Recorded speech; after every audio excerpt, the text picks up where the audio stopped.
Un nouveau rapport du projet sur les droits de l'homme des Ouïghours indique que le PCC mène des actions systématiques contre la culture et le patrimoine ouïghour. Tout ce qui donne aux Ouïghours leur identité culturelle unique selon le rapport est pris pour cible par le PCC. Cela comprend les traditions, la musique, la danse, la religion, la langue, la poésie et bien d'autres choses encore. Le PCC détruit également des mosquées et d'autres sites religieux. Il limite également l'utilisation des langues régionales. Le rapport indique que ces actions s'inscrivent dans le cadre d'une vaste campagne de génocide dans la région de l'ouest de la Chine, connue sous le nom de Xinjiang. L'UNESCO est l'agence culturelle des Nations Unies, chargée de protéger le patrimoine culturel dans le monde entier.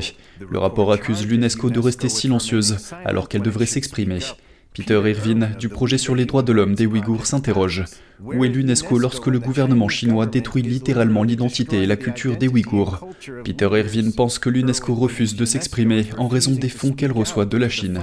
Entre-temps, en octobre de l'année dernière, le Conseil des droits de l'homme de l'ONU a pris la décision surprenante de rejeter une motion visant à discuter des violations présumées des droits de l'homme commises par la Chine à l'encontre des Ouïghours.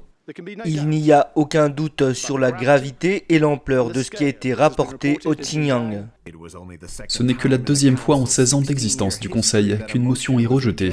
Ce vote a été perçu comme un coup porté à la crédibilité des Nations Unies elles-mêmes. Aucun pays, quelle que soit sa puissance, ne devrait être exclu des discussions du Conseil. L'UNESCO continue de reconnaître le régime chinois comme protecteur du patrimoine ouïghour dans la région. Les Ouïghours et les musulmans font partie de nombreux groupes qui, selon les experts et les observateurs des droits de l'homme, sont persécutés par le PCC. Parmi les autres victimes figurent les pratiquants du Falun Gong, les chrétiens, les Tibétains et d'autres encore.